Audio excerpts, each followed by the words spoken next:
The Trumpet Daily program begins right now. Hello, everyone. Welcome back to the Trumpet Daily radio show. My name is Sam Livingston. I will be subbing in today for Mr. Flurry. It's the day off at headquarters for the 4th of July weekend. So everyone there has the day off, and then we get the day off on Monday over here in the UK. I suspect people are really going to be looking forward to having that extra day off after a week of Celtic Throne shows. That is it's stimulating and exciting show just watching it once, so I can only imagine what it would be like not only to perform in it multiple times, but to watch the show multiple times. So Mr. Flurry has probably seen the show at least 4 times this week, maybe three or four times this week. So he's having me sub in for today, and I'm thankful for the opportunity to do so. I'd like to start with a few headlines on today's show. I won't spend a ton of time going through these. Then I'll transition over into talking about the latest Russian collusion story, a few comments on that, or following that, about the Supreme Court. And I'd like to conclude today's show with some comments on patriotism on the 4th of July and Theodore Roosevelt as well. Yesterday, trending all over Twitter, was the FBI arrest of Ghislaine Maxwell. I don't know how to say her first name, so I'll say Miss Maxwell. A lot of people are wondering, why didn't this happen sooner? If you're not familiar with the story, she is Jeffrey Epstein's accomplice. She's the woman that he sent out to get these underage girls. Terrible, disgusting story. She's finally arrested by the Southern District of New York. And this is the same district where William Barr was accused of interfering by firing the head of that office, Jeffrey Berman. It doesn't seem like a coincidence that Jeffrey Berman gets fired by William Barr, and then this arrest is finally made. So a lot of people are speculating that it was actually Berman that was holding this up. But again, a lot of people are implicated in this Epstein scandal. Of course, the media will only talk about the times when Mr. Donald Trump met with Epstein. No mention of Bill Clinton actually being on his plane and on Epstein's island. Again, this entire story shows how corrupt and sick our nation is from head to toe. I thought this section of the press conference, when they announced that Miss Maxwell was arrested, was interesting because this story is not going away. In that press conference, they said we would welcome Prince Andrew coming in to talk with us. Now, Prince Andrew has vehemently denied any association or a legal association, I guess, with Epstein and what was going on the airplane. But here, U.S. investigators would like to talk to, I believe he's the Queen's son. And already trending on Twitter, Ghislaine Maxwell didn't kill herself. So everybody is eagerly watching what happens as she is in that holding cell. The jobs report came out yesterday.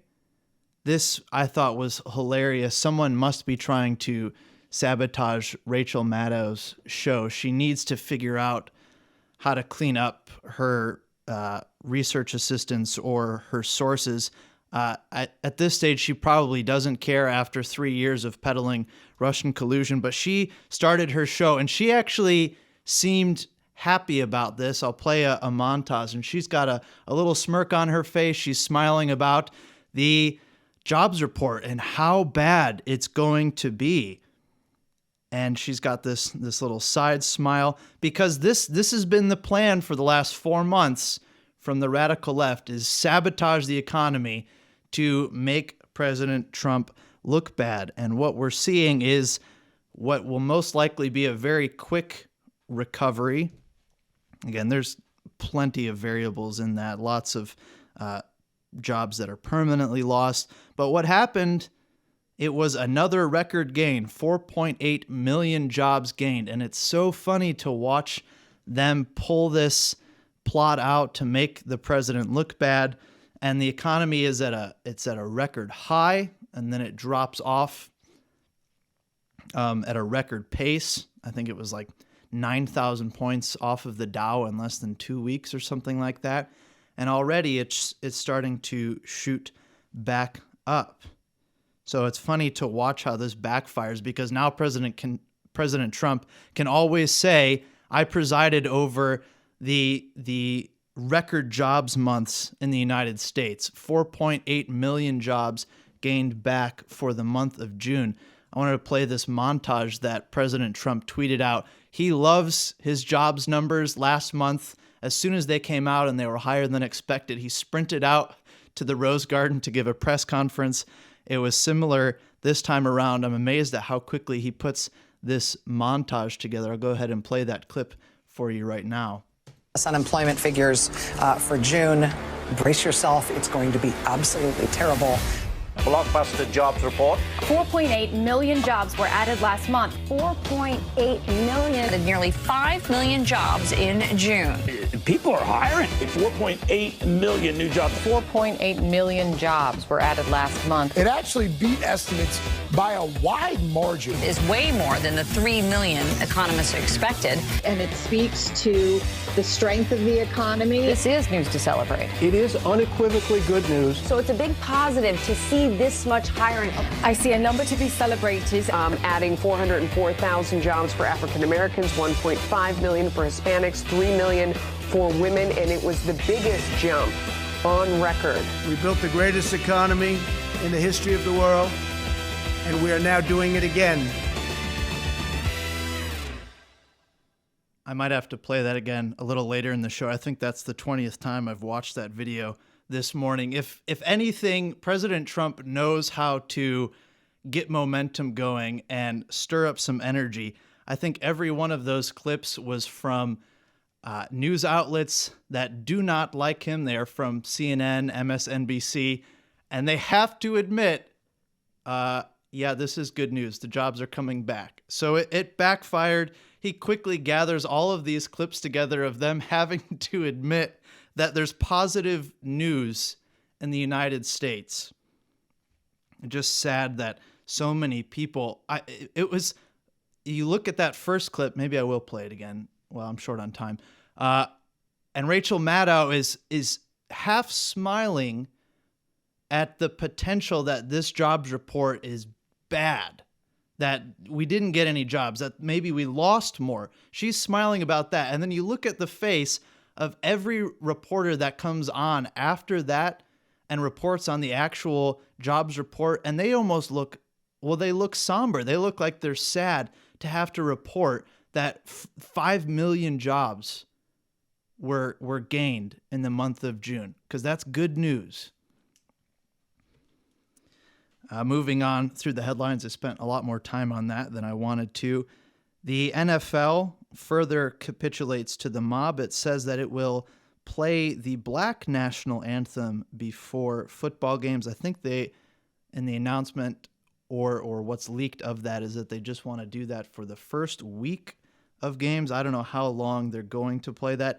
I think every single American, regardless of skin color, was wondering, what is the Black national anthem? How can we have two national anthems? The song is titled Lift Every Voice and Sing. It's a very gospel-sounding song. My big concern, not only is it all about coming out of slavery and all of that, but it's 3 minutes and 43 seconds long. So I'm not sure if they're going to try to shorten that or if they're going to have people listen to that entire thing.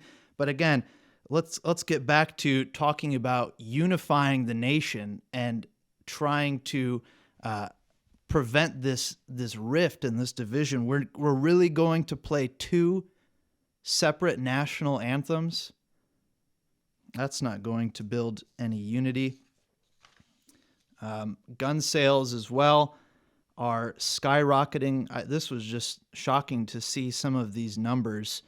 The firearm background checks in 2020 are at 19.1 million for the year. And if that pace continues, that will be 40 million background checks for the year.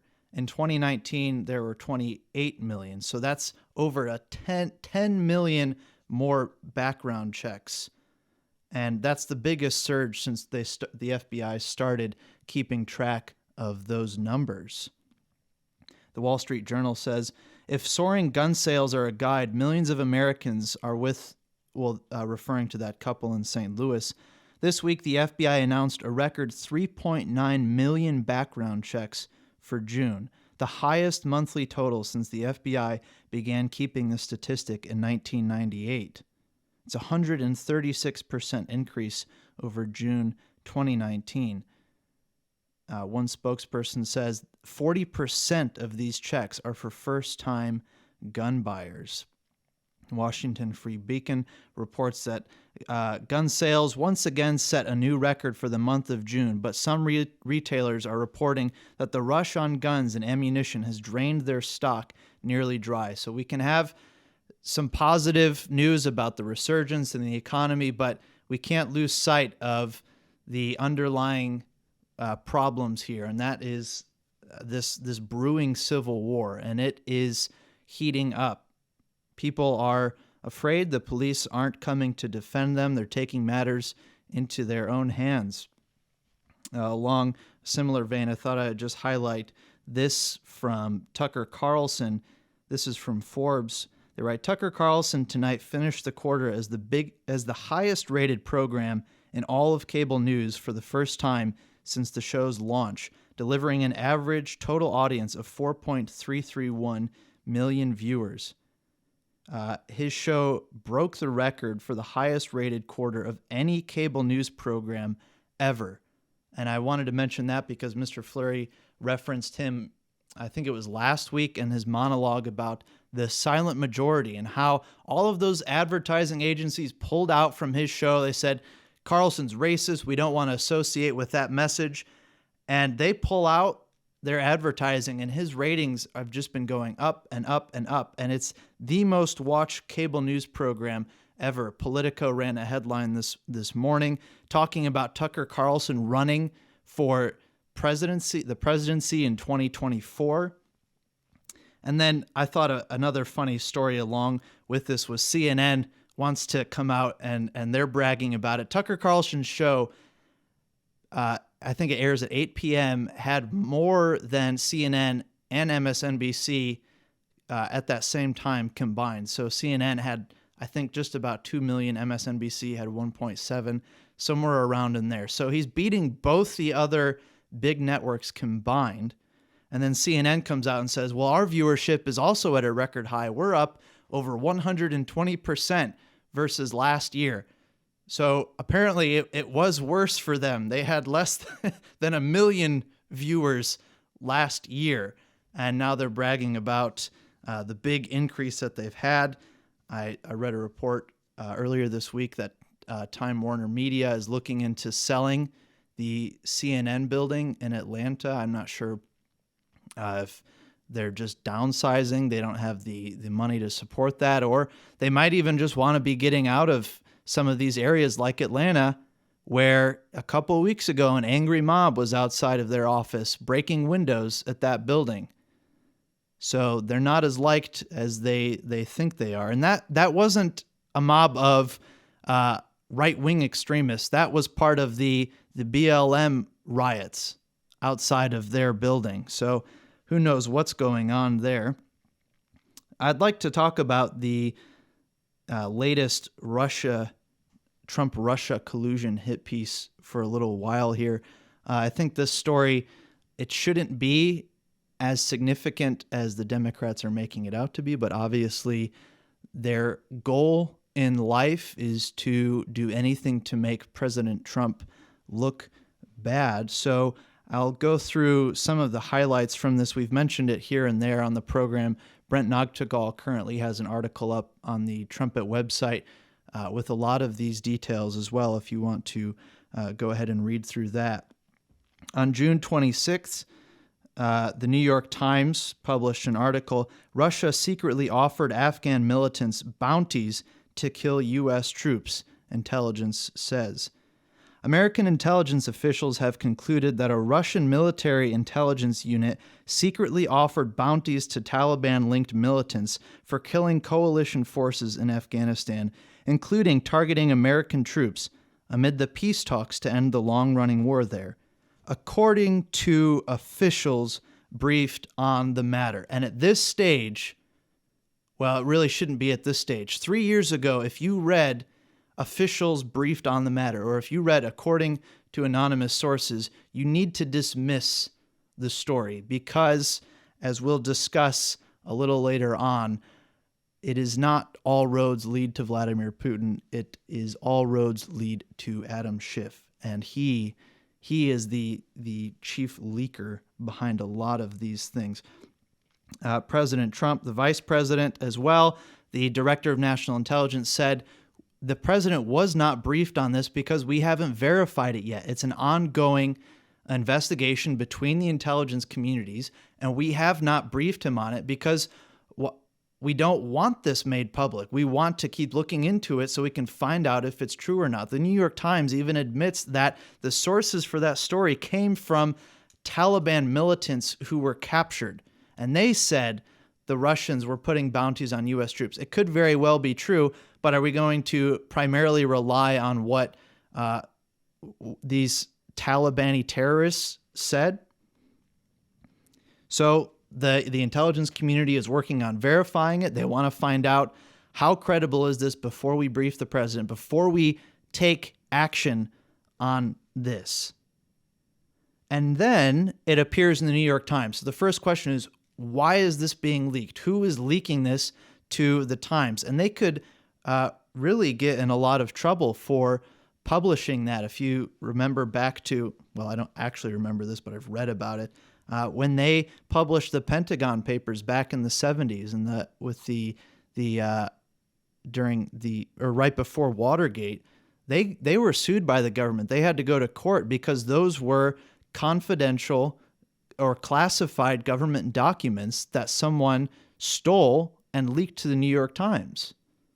I think it was resolved and they were able to go on and continue publishing it.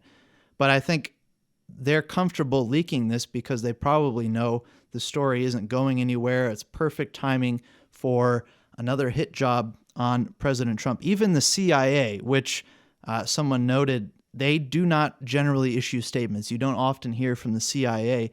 They said on June 29th that leaks compromise and disrupt the critical interagency work to collect, assess, and describe culpability. Essentially what they're saying is you ruined our investigation by leaking this. And if I haven't heard President Trump mention a lot about this other than to say it's just another hoax. It's another attempt to make me look bad and to ruin this presidency. But there should be investigations as to how this classified information made it yet again to the New York Times. And the initial reaction, of course, predictably, from the Democrats, from the mainstream media, is just automatically assume because an anonymous official said it, it's true. Never mind that their responsibility is to be critical, to ask the hard questions, to look into it, to vet and to verify themselves. They assume it's right because it's harmful to President Trump. And then they say, well, why didn't President Trump do anything about it? Well, he didn't know.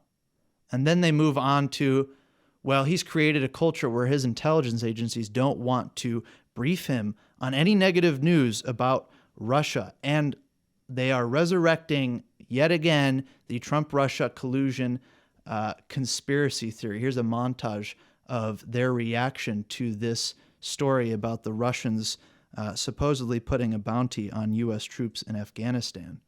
Just as I've said to the president, with him, all roads lead to Putin. I don't know what the Russians have on the president politically, personally, financially, or whatever it is. He knew, and he didn't do anything to defend U.S. soldiers. Mind-blowing, frankly, that an American president wouldn't jump to attention, that his administration, his senior staff, his Secretary of State wouldn't jump to attention on learning that there are bounties out for American soldiers put on their heads by the Russians. Either suggests that he is so addled and mentally deficient that they didn't think it was worth their time telling him, or that he's a source of the Russians. What I'm hearing, Nicole, from people still inside the intelligence community is that they are hesitant to even vet anti-Russia information that would be unpleasant for the president to hear. So what I want to see is public hearings. This is a scandal. I mean, they wanted to make a big deal about Benghazi. This makes Benghazi look like playing with toys. There may be a reluctance to brief the president on things he doesn't want to hear. Many of us do not understand his affinity for that autocratic ruler who means our nation ill. So the idea that somehow he didn't know or isn't being briefed, it is a dereliction of duty if that's the case. You might as well stand up and defend Russia herself, because that's what you're doing when you cover for someone who aids and abets our enemy through selfish, silent, criminal complicity and undebatable dereliction of duty. If this is not treasonous behavior, I don't know what is. That even when it comes to the life and death, the blood and toil of our soldiers, he could care less, but it's deeply, deeply troubling when any president would put loyalty to somebody in a foreign government or to a foreign government above the health and safety of American forces. Jim Schweda looked like he was about to cry in that interview with Susan Rice. They're so troubled by this. I would just note as well that Susan Rice hasn't been very vocal the last 2 or 3 years. And the past 2 or 3 months, when a lot of this information is coming out about her email back in January of 2017, what she knew about the setup to get Michael Flynn, she's on the news a lot more, and she's writing her op-eds, and she's creating a lot of noise.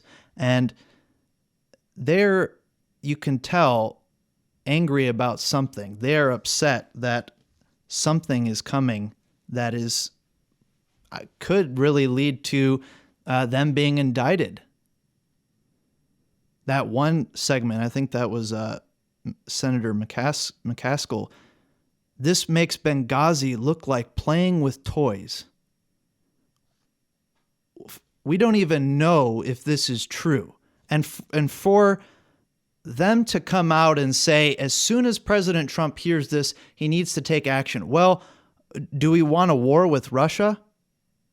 And for that matter, what about when President Bush responded to his intelligence agencies about weapons in Iraq? The media hated him for doing that. They said it was bad intelligence. But now we're just supposed to assume anything, any leak, any anonymous leak is hard evidence that is to be acted upon.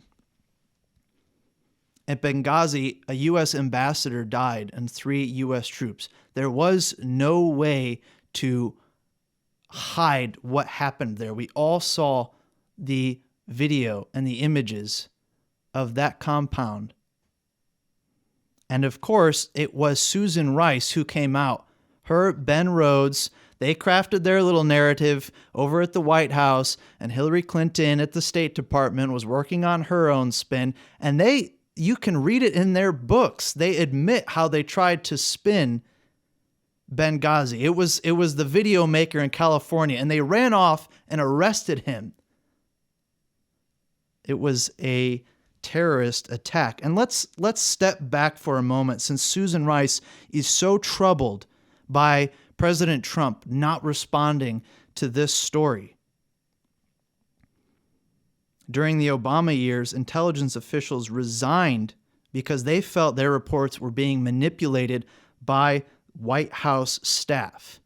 So they would get these briefings, they'd get them from the CIA, the NSA, they would be compiled, and then Ben Rhodes and all the other fiction writers, they'd take out a few words, they reword things, and then the document would be published, this would be released, and then these people compiling the reports are saying, that's not what we said. That's not what the intelligence said. They were forced out. There are thousands of pages of reports documenting how the Obama White House manipulated intelligence about al-Qaeda to make it look like they were being wiped out, that it wasn't a threat anymore. And if you want to talk about the president not responding to a bounty being put on U.S. troops, here is a headline from NBC News, and this is quoting a report in the Sunday Times. This is from September 5th, 2010. Iran pays $1,000 for each U.S. soldier killed by the Taliban. Iran is paying Taliban fighters $1,000 for each U.S. soldier they kill in Afghanistan, according to a report in a British newspaper. The Sunday Times described how a man it said was a Taliban treasurer had gone to collect $18,000 from an Iranian firm in Kabul. A reward, it said, was for an attack in July, which killed several Afghan government troops and destroyed an American armored vehicle. It goes on to talk about the tens of thousands of dollars that these Taliban militants got from Iran for killing U.S. troops and U.S.-backed troops. Do you remember Barack Obama speaking out about that? In addition to the $1,000 bounty on U.S. troops, the unnamed man said Iran paid $6,000 for the destruction of a U.S. military vehicle. Yet the schmooze campaign continued. 5-6 years. It started before Obama was even president. And the Iranians, I think, over the course of the Iraq War, were responsible for killing I think it might even be 600 U.S. troops in Iraq with these IEDs that they developed. The IRGC was backing these militias, arming them to kill U.S. troops, and Barack Obama did not stand up to Iran. Not only did he not stand up to them, he didn't just ignore the story. They're accusing President Trump of treasonous behavior for supposedly ignoring it. President Obama helped fund the murder of U.S. troops. And you can say that without reservation. Not only did he not do anything, he lifted those sanctions, and then 6 years later, after this story in 2010 breaks, he's got a pallet of cash on an airplane landing in Tehran in the middle of the night with $1.7 billion on it. I think it's something like 90% of the cash that came from the sanctions relief was funneled right into the IRGC, responsible for the deaths of hundreds of U.S. troops. Obama funded a lot of this. And not only that, he worked alongside them in Iraq to take out ISIS. He pretty much handed them Iraq. There was no outrage by the mainstream media over that. Aren't the Iranians an enemy of the United States? And if you want to get back into Russia and talking about how bold and how strong the United States was against Russia, that's what Susan Rice's New York Times op-ed was all about. She said, if we were in this position, this is how we would have responded to the intelligence about the Russians putting a bounty on U.S. troops. We would have confronted them. There would have been action. We wouldn't have let this slide. We have 8 years of not just coddling Iran, but virtually ignoring Russia and helping in a lot of cases. You go to the big reset button with Hillary Clinton. They walked into Crimea without any pushback from the United States. Obama and Russia worked together to get the chemical weapons out of Syria. There's the missile program in Eastern Europe where Barack Obama backed off on that, and he told Medvedev, just give me more time. I'll have more time after the election. Any collusion there? Russia is allowed to take uranium from Iran, enriched uranium, and supply it with unenriched uranium. I mean, they liked the Iran deal. They were profiting off of that. Then you've got the Uranium One scandal where somehow Hillary Clinton's State Department ends up signing off on a deal that gives Russia control of uranium mines in the United States. Confronting Russia. So obviously this leak about this bounty on U.S. troops in Afghanistan, that essentially ruins the investigation. A lot of people were very upset with the New York Times for running that. And now the question is, who leaked it? Who gave it to the New York Times? Well, you heard Nancy Pelosi saying, what do the Russians have on President Trump? And this is treasonous behavior. Well, as it turns out, all roads lead to Adam Schiff. And this happens over and over again. He is the head of the House Congressional Intelligence Committee. He took that seat from Devin Nunes back in 2018. And that committee is allowed to see classified intelligence. They're allowed to run their own investigations. And Adam Schiff is abusing that power. This is from the Federalist on July 2nd. Schiff learned of Russian bounty intelligence in February, withheld information from Congress, and took no action. So Adam Schiff on the Intelligence Committee is briefed on this. Someone said, hey, we know about this story. It's not verified. We're looking into it more. That was in February. And remember what's going on in February. Impeachment just ends February 5th. They're all upset about President Trump being acquitted. Then we move into coronavirus. So Adam Schiff just sits on it for a little while. He's asked what he knew. He says, I can't comment on specifics. And then suddenly the New York Times pops out with this story from officials briefed on the matter. Again, this is exactly what Adam Schiff did in July of last year that triggered the impeachment saga. He colluded with the leaker in the National Security Council.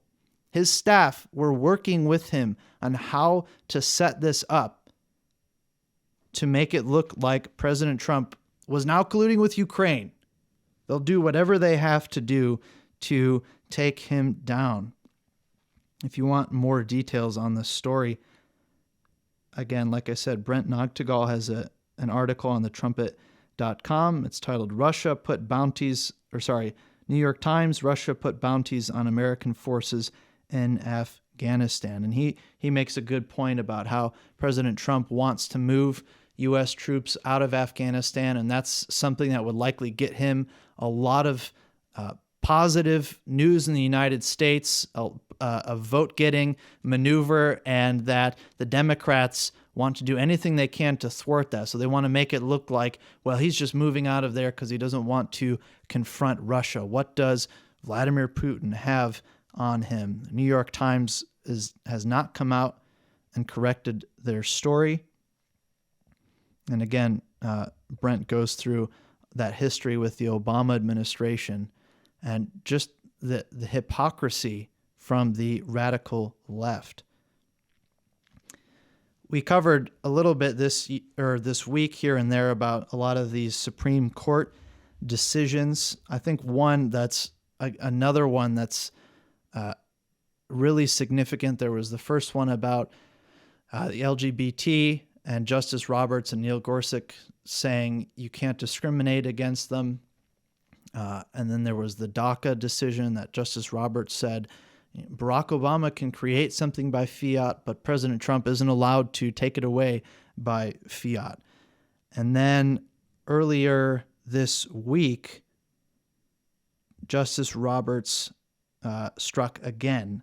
He was the deciding factor in a 5-4 decision about knocking down this law in Louisiana that was passed by the state's legislature. So this is what the people of the state wanted.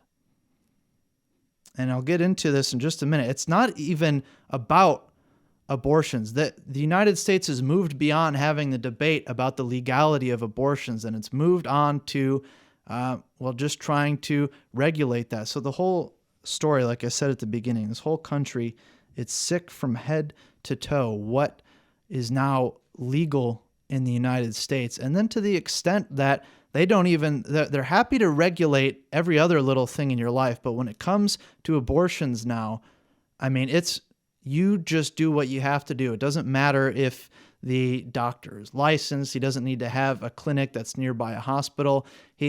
I'll get into those details in just a second. But the woman who passed this or introduced this law in Louisiana, her name is Katrina Jackson. She wrote an article in USA Today. I wrote Louisiana's pro-life law. The Supreme Court ruled against women's health. And she goes on to talk about how this wasn't even about abortion. This was about regulating clinics so that they're sanitary, so that they're registered with a hospital, and that the clinic needs to be located within 30 miles of a hospital, because when the procedures go wrong, the woman needs to be transported to a hospital. And generally what happens is the clinician just calls 911 and then leaves the woman there. She's taken away in an ambulance, and then she needs to be re-diagnosed for what the problem is. Again, the whole system is disgusting. But what the Supreme Court said was, we don't want any of those restrictions because it might make getting an abortion more difficult. So by all means, if you need to be in that clinic that has no safety regulations, that's fine, because we cannot get in the way of your ability to get an abortion. And this woman who introduced this law is simply saying, we hold every other clinic in the state of Louisiana to these standards. If you perform surgery, these are the regulations you have to abide by, but not so for the abortion clinics. And this woman, she says she's a black Democrat female lawyer and a former abortionist. So she's right in the middle of this industry. And what Justice Roberts said was, we can't do anything to regulate this industry. It needs to be free to do what it wants. And Justice Roberts didn't agree with that position 4 years ago, but he didn't have to take a stand. He could just lay low and he could side with the conservatives and no one would draw any attention to him because his vote wasn't a deciding vote. I think it was still Anthony Kennedy at that time. But now it's Chief Roberts who is the traitor to the conservative movement, and he just keeps hopping on board with the radical left. Andrew McCarthy goes on a good, solid rant about Justice Roberts and what he was doing here. And he says this wasn't even about women's rights. This case was brought to the court not by women who were worried about, I don't even want to say that it's a right, who were worried about abortion being taken away. It was brought by these clinics who said they were acting on behalf of the women. And really what that is they just didn't want to have to move their clinic. They didn't want to have to clean it up. And McCarthy talks about how Roberts continually betrays the court. And Roberts made a decision earlier this week where he sided with conservatives, but it wasn't even a big deal. So he's got, and it wasn't a huge case, but then the left scolded him for siding with the conservatives on this issue. Slate wrote that John Roberts just bulldozed the wall separating church and state. So Roberts does not get any sympathies for compromising. And I speculate there's probably something more sinister than just a man compromising here.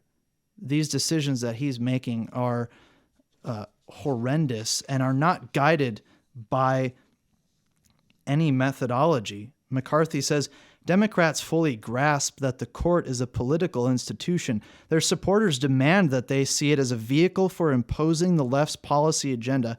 Their senators conduct confirmation hearings that way, and their judges decide cases that way. Whether that requires, in any given case, being a living Constitution enthusiast, an originalist, a strict constructionist, a post-sovereign one-worlder, a states' rights federalist, or a devotee of stare decisis. They do not see the court as an institution for deciding legal cases under the law. They see it as a tool for achieving results that they can then portray as immutable constitutional mandates. They will use whatever methodology they need to get their way. And really, the methodology is not even there. They just use that as an excuse. They know exactly what decisions they're going to make before they even hear the case. And then it's a matter of, well, how do we justify it when we write the court's opinion?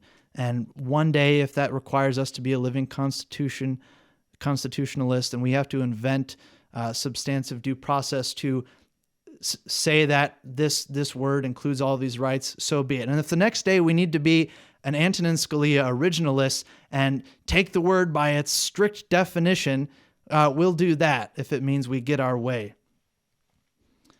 So there's a lot going on in the Supreme Court. I'd like to refer you back to Mr. Gerald Flurry's article in January 2019, Is America's Supreme Court in Bible Prophecy? And you just look at these decisions, and President Trump is not winning in these decisions. So you wonder if it will take another term in office for Mr. Trump to solidify conservative control of the court.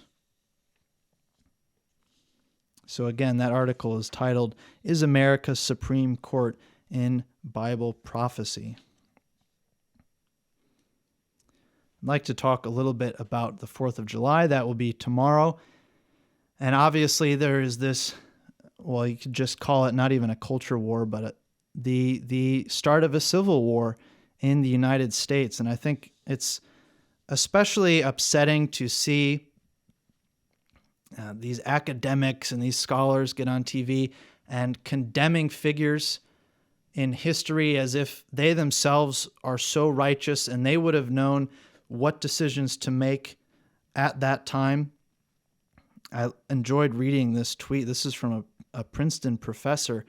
He posted this on Twitter. His name is Robert George.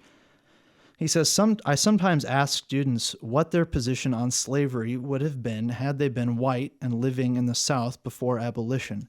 Guess what? They all would have been abolitionists.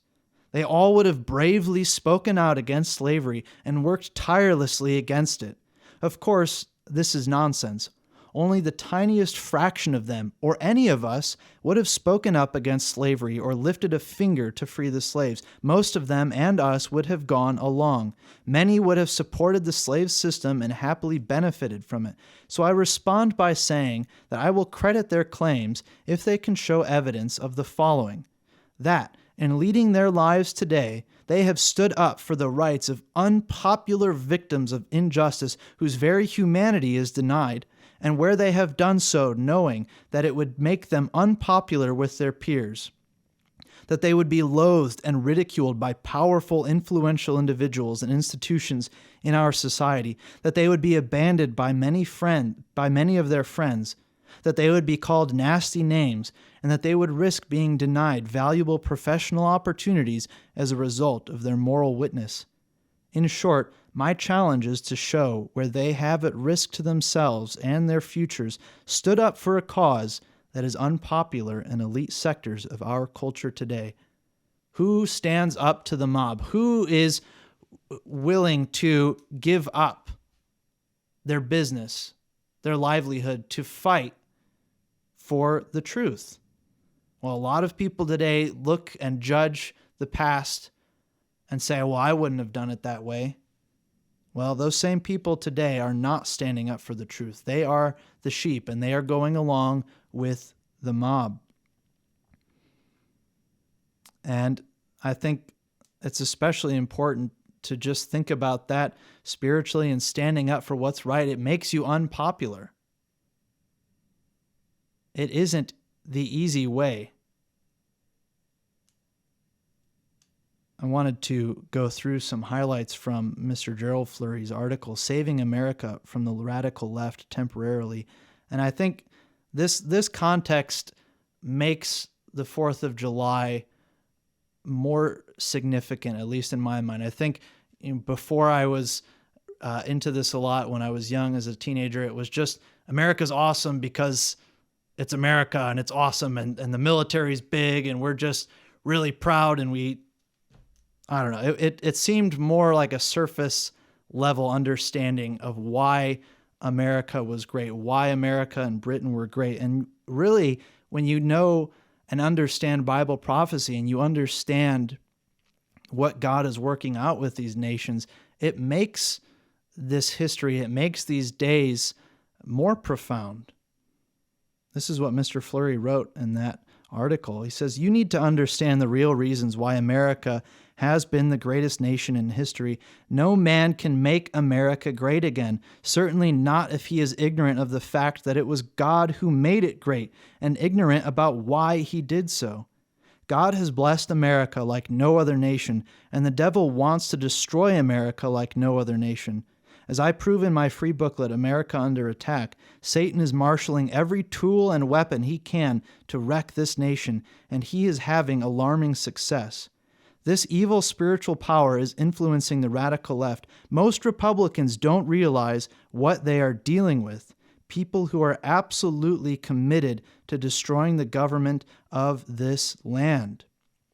And again, go through America Under Attack. I've been really excited to get back into the United States and Britain in prophecy, especially after the Celtic Throne musical. That history and understanding these incredible blessings that America and Britain experience. And I've just been in awe of how resilient those blessings are, that we could have our economies locked down for 4 or 5 months, that we could have race riots in the United States, that there's division like there is, yet we are still the most blessed people on earth. I was talking to my wife about that and just how well we eat, despite all of the difficulties going on in our nations, especially at Edstone. You wouldn't know anything's wrong. And that all gets back to Abraham. It gets back to his obedience. It gets back to why God made that promise to him. And it also gets back to this temporary saving, this temporary resurgence, as God is exposing the radical left. He's giving people a chance to see that corruption. He's giving people more time to repent. Like I was talking about earlier with just all of those scandals at the beginning of the show. I mean, unless there is that national repentance, like Mr. Flurry spoke about in his Key of David on Abraham Lincoln, I mean, there are very dark times ahead, but we have to even look beyond that. We have to look to the world tomorrow. And again, that's what makes the United States and Britain in prophecy so special. Understanding why America was great in the first place and what God has in mind for it in the future. I wanted to comment on Theodore Roosevelt. His name has been in the news a lot more. His statue is coming down in New York City. Mayor Bill de Blasio said, "I think Roosevelt himself is another one of these complex figures in American history. He did some extraordinarily progressive things that we feel to this day, and he did some things that I think are deeply troubling." Well, I think Bill de Blasio has done a lot of things that are deeply troubling, and I wonder if there's even a lot of jealousy when people go back and study these figures, because they accomplished so much. They often had to stand by themselves to stand up for the truth, and there aren't a lot of people that are willing to do that today. So they go back and they vilify them, and they talk about how great they are because, well, I wouldn't have done it that way. Well, it's nice to have 200 years of hindsight to make that judgment. Theodore Roosevelt was put on Mount Rushmore. He wasn't a founding father of the United States, but he embodied the American spirit. He was in New York City when that city was blooming onto the world scene. The Statue of Liberty was being built. While he was there, the Brooklyn Bridge, all of these symbols of Americana, he's right in the midst of it. And then he, as a state assemblyman, he's traveling out west and he's running his cattle ranch in North Dakota. He is a man of immense energy, a dynamo. I'm going through Edmund Morris's book on Teddy Roosevelt, and he really loved Manifest Destiny. He wrote, I think it's a 7-part series titled Winning the West. I'd really like to get into that. And this was all before he was even president. And when he was president, he made sure that mantra, winning the West, continued. And he felt that, we need the Panama Canal, we need the Philippines, we need to secure our footing in the world. And it's so frustrating to hear this history get labeled and dismissed because it's racist. And I think they claim that it's racist. And I think there is a lot of a parallel there when you look at the turn of the century and that 2,520-year blessing occurring in the year 1800, and you've got physical Israel now looking back at that time and saying they were all racist, they're all slave owners, pull the statues down, throw blood on them, racist, racist, racist. And then you look at what happened with the church and the worldwide Church of God and what those individuals were saying about the United States and Britain in prophecy and Mystery of the Ages. They called that a racist book. They hate this history. Well, I want to play this clip for you. We're quickly running out of time. This is from a documentary that was made in 1983. It's free if you have Amazon Prime. I watched it a few months ago and I loved it. This is the introduction to it, and I wanted to play it because it starts with Teddy Roosevelt keeping the 4th of July, and it talks about the scene at that time. It's a long clip, but I think that you'll enjoy it. It is a season of celebration. Born in revolution, the United States has conquered a continent known the anguish of civil war.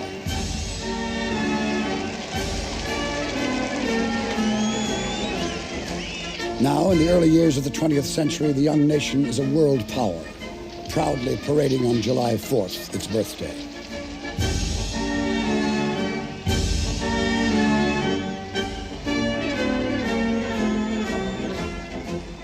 A parade is clear evidence that the marchers know where they're going, usually down Main Street into the town square. There, John Philip Sousa leads the band. Politicians point with pride, and children at last get their fill of lemonade before the fireworks begin.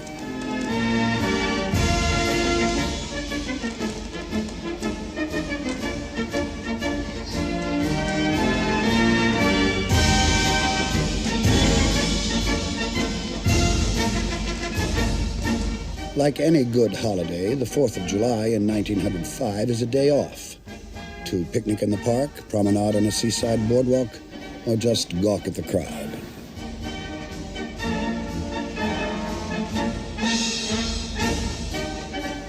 The really adventurous may even go into the water, provided, of course, that their bathing attire does not offend public morals.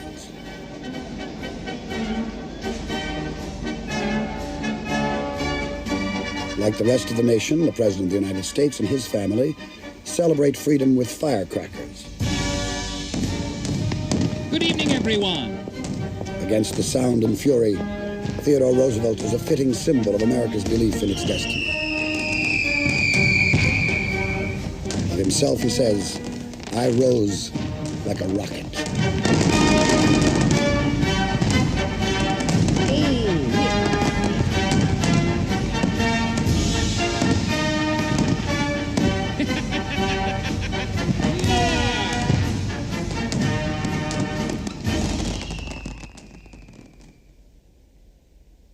Most popular president since George Washington, Roosevelt has turned national politics into theater, challenging every citizen to play a role. He demands that America live up to its great mission in the world. With evangelical zeal and frequent platitudes, he preaches a straight and narrow path to national virtue.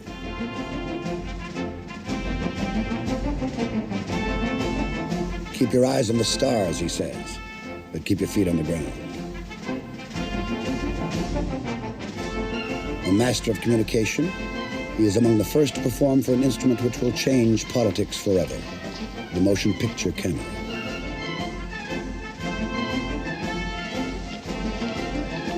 Whether shaking 50 hands a minute in Washington or barnstorming across America, Roosevelt radiates the energies which captivate the country. He laughs loudly at his own jokes, plays games with the children while diplomats wait, dismays his guards with an impromptu plunge in a submarine. He has hunted buffalo and grizzly bears, captured robbers, led the Rough Riders on San Juan Hill.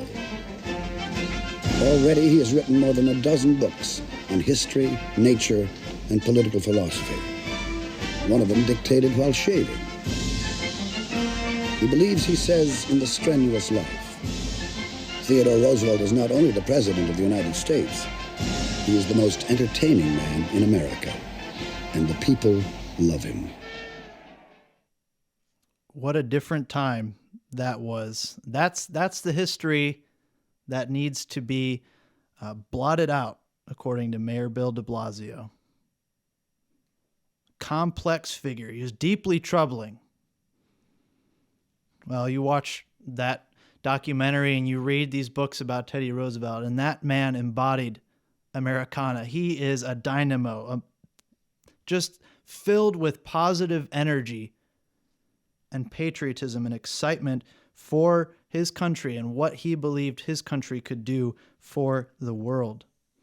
Focus on the positives. Think about America and Britain being the first nations to outlaw the millennia-old practice of slavery. Think about the sacrifices that were made to bring those things about. I know the 4th of July is about American independence from Britain, but at the end of the day, these nations are brothers, and we're all part of that promise to Abraham. Think about the rule of law. Think about the positives in these nations, and think about how much better it will be in the world tomorrow when our peoples obey God's law. These are the blessings that came from Abraham, and he obeyed God's law. And look at the physical blessings that our nations received because of that. Imagine an entire country obeying God's law and coming under his government. Celebrate the United States and Britain in prophecy. Celebrate the positives of that history. Learn from the negatives and be captivated by the vision in that book. That's all I have time for today. I hope you enjoy your 4th of July weekend. If you have any comments for the show, you can email those to td@kpcg.fm. Thank you for joining us, and we'll see you next week.